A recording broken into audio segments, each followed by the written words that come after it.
자, 그와 관련해서, 일단 제일 어려운, 사실상 제일 헤게모니가 복잡하고 어려운 중동에서 이미 평화협상이 시작됐고요. 우크라이나는 제가 보기에 미국이 들어서서 미국이 지원하는 무기만 끊으면 바로 소련에 항복하거나 소련과 합의를 봐야 될 상황인 건데, 이런 우크라이나의 특사단이 우리나라에 무기를 달라고 왔습니다. 왜냐면 우리가 준다 그랬거든. 아무도 준단 말을 안 하고 있는 상황에서 우리가 준다 그러니까 진짜 주는 거야? 그러면 우리 문제 생기기 전에 트럼프 오기 전에 우리 거 다 줘. 우리가 원하는 거 다 줘. 그리고 무기 리스트를 들고 들어왔다는 거예요. 그러니까 윤석열 정부가 안 되는데 여기서 함부로 무기 좀 트럼프가 바로 조치 취할 것 같은데 요런 생각을 하고 있는 진퇴양난에 빠졌습니다. 우리 외교가. 관련 기사 먼저 보겠습니다. 네, 우크라이나 특사단이 한국을 찾아서 이 룬과 국방장관을 만났습니다. 애초에는 무기 지원을 우크라이나가 우리에게 요청할 거라는 예상이 나오고 있었는데요. 이것과는 달리 특사단 의제를 조율하는 과정에서 우크라이나가 우리 정부에 무기 구입을 타진한 걸로 확인이 됐습니다. 지들이 뭔 돈 있다고. LIG 넥스원이나 한화, 현대, 로템 등 국내 주요 방산 업체들도 우크라이나 측으로부터 무기 구매 관련 연락을 받았다라고 이야기를 했는데요. 이 국방부는 방산 업체의 개별 접촉을 자제하라는 지침을 내린 것으로 알려졌습니다.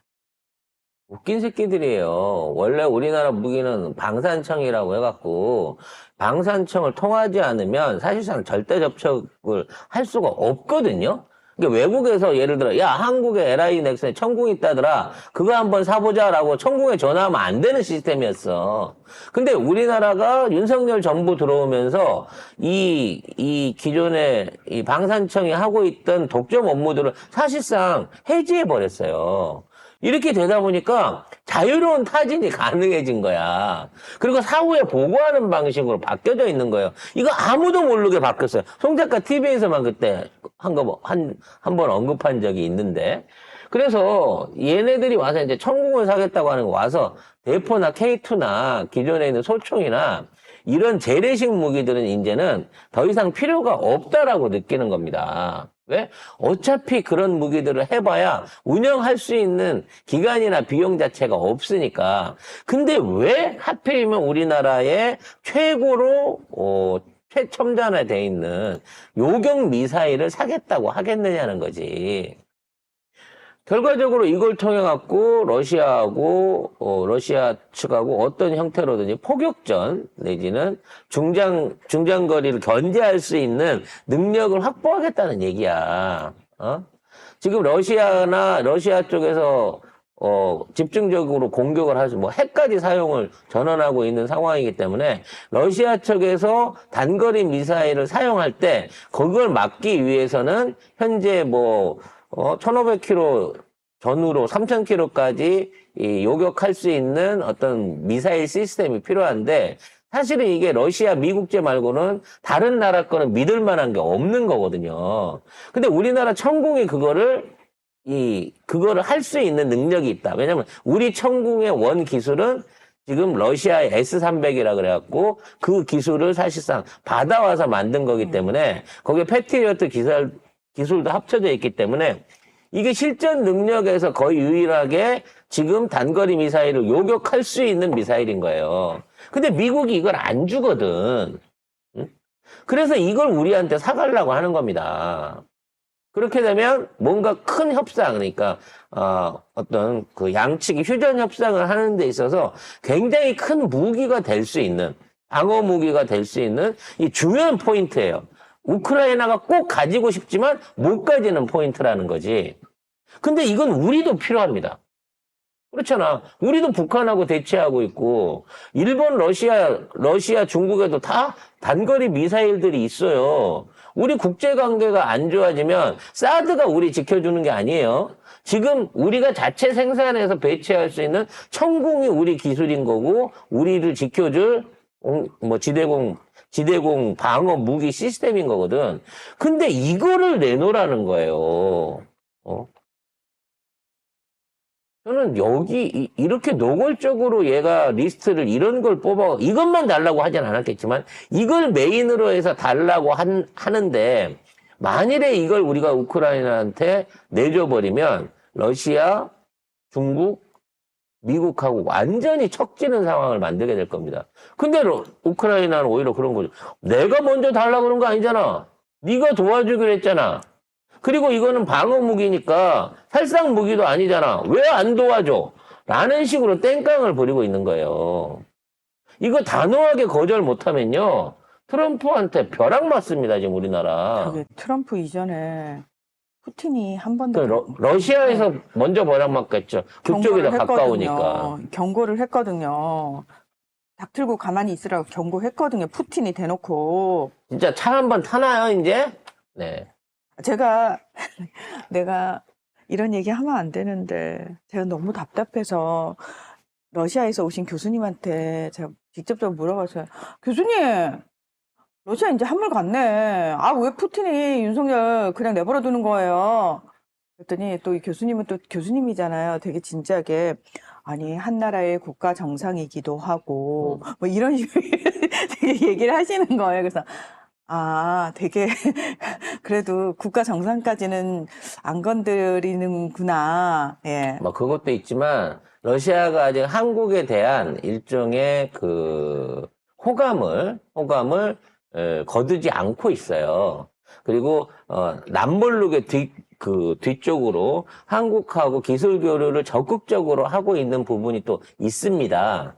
이게 뭐냐면 이제 우리나라에서 진행하고 있는 그 핵융합 발전 관련된 기술을 러시아가 공동 제휴해서 이제 실용화를 하자라고 하는 물밑 접촉이 지금 계속 이루어지고 있고, 만일에 그게 되기만 하면 사실상 전 세계 에너지 문제를 해결할 수 있는 굉장히 큰 어떤 기술적 진보를 한국이 지금 진행하고 있다라고 얘기하는 거야. 그러니까 러시아가 그동안 뭐 자금이나 기술적 부족으로 인해 가지고 기술 최강국이긴 했지만 지금 새로운 핵심 분야인 AI나 뭐 이런 그 핵융합 발전이 뭐 요런 쪽 안에서는 큰 성과를 못 내고 있었는데 한국이 그걸 한다고 하니까 거기에 대해서 굉장히 러시아가 큰 관심을 갖고 지금 이걸 하고 있거든요. 그래서 여러모로 러시아는 우리나라의 우호적인 감정을 아직까지는 거두지 않고 있습니다.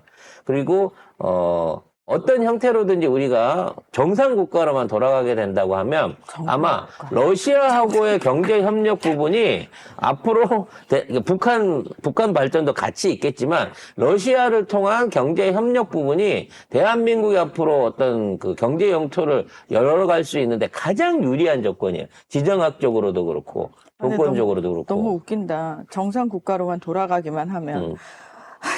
그러니까 그 말이 어떻게든 딱 방아쇠만 딱 당겨가지고 이게 한 놈만 넘어가기만 하면 우리는 금방 정상국가, 정상경제 상황으로 확 돌아갈 수 있는 그런 여건들이 돼 있어요. 지금 전 세계에서 한국을 그리워하고 한국하고 관계를 개선해 보려는 나라가 그냥 수두룩박작해. 북한뿐만 아니라 중국, 러시아, 그 이외의 중앙아시아 국가들이 다 한국만 쳐다보고 있어요.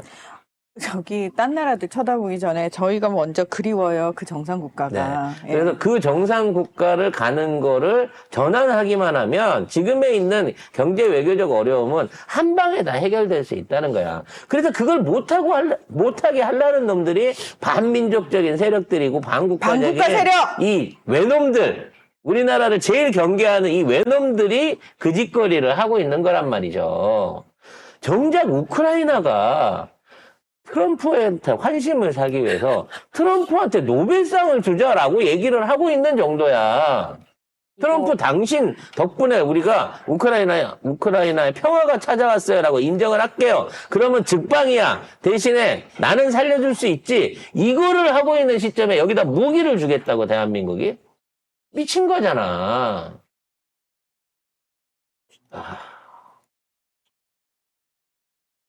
아무튼 지금 그 우크라이나의 의원이 이제 지금 집권 여당 의원이 노벨상 주자, 평화상 주자 이러면서 트럼프가 했던 아브라함 협정부터 시작해가지고 중동의 평화를 가져온 거 뭐 이런 것들 얘기를 했는데 사실은 이게 지금 문제가 뭐냐면 진짜 진심이 담겨서 그걸 한 게 아니라 트럼프로 바뀌면 우크라이나 지원이 끊긴 게 너무 자명하니까 어떻게든 우크라이나 지원을 좀 이어가게 하기 위해서 근데 그걸 얘기를 해버리면 트럼프가 그래?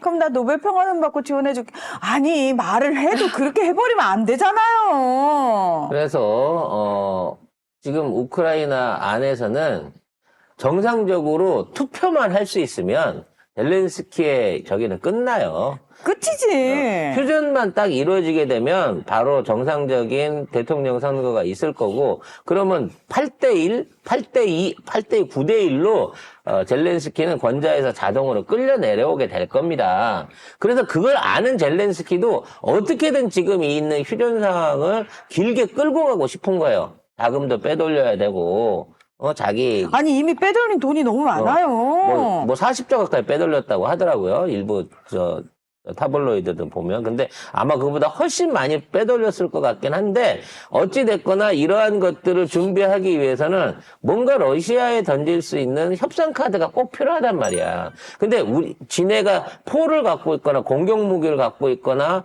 뭐 이런 걸로 해갖고는 오히려 더 러시아의 공격을 강화시킬 수 있는 빌미만 되니까, 전 세계가 탐을 내고 있는 한국의 지대공 방어 무기 시스템을 자기들한테 달라는 거예요.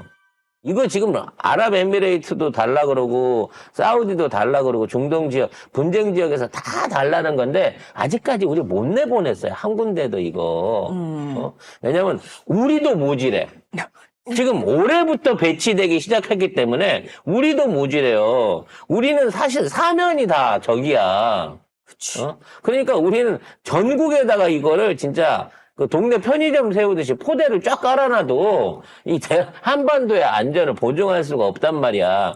근데 지금 있는 상황에서 야, 니네 말만 하면 있던 창고에 있는 것도 꺼내주더만. 창고에 있는 게 아니고 야 니들 저기 군부대가 지금 쓰고 있는 것도 준대더라. 야, 오죽하면 니네 후방에는 155mm 폭탄 하나도 하나도 없다며. 없다며.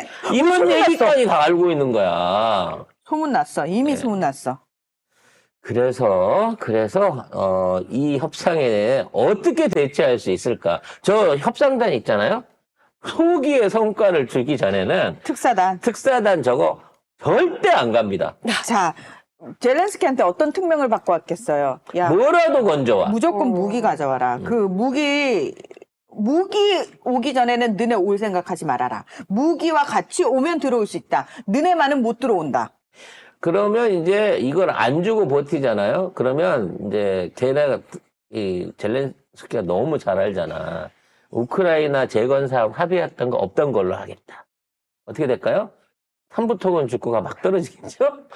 관련해갖고 너희가 우리한테 준 차관 중에 윤석열이가 30% 달라고 한 녹취가 있다. 뭐 이런 거 흔들기 시작하면 아마도 얘들 말을 또 안 들어줄 수 없는 어떤 약점을, 외교적 약점 내지는 그동안에 뭔가의 협잡질했던 약점을 젤렌스키는 오히려 더 꺼내놓을 가능성이 있습니다. 그걸로 우리나라를 협박할 가능성이 있다는 거죠. 그러면 들어줄 수밖에 없는 상황이 될 수도 있어요. 지금 미국에서도 이제 이거를 우려 깊게 보고 있고, 아직 이제 트럼프 행정부가 들어선 건 아니지만, 이 안보 담당 보좌관 예정자가 이 부분에 대해서도 직접적인 언급을 할 정도로 지금 이 문제를 심각하게 보고 있는 상황이라서 윤석열이 이런 건 생각 안 하겠구나. 김태호를 비롯한 친일 안보 라인들, 그리고 김용현 이런 안보소 이런 쓰레기 같은 새끼들이 과연 어떤 결론을 내려놓게 될지 앞으로 이 새끼들도 잘 감시를 해야겠다라는 생각이 듭니다.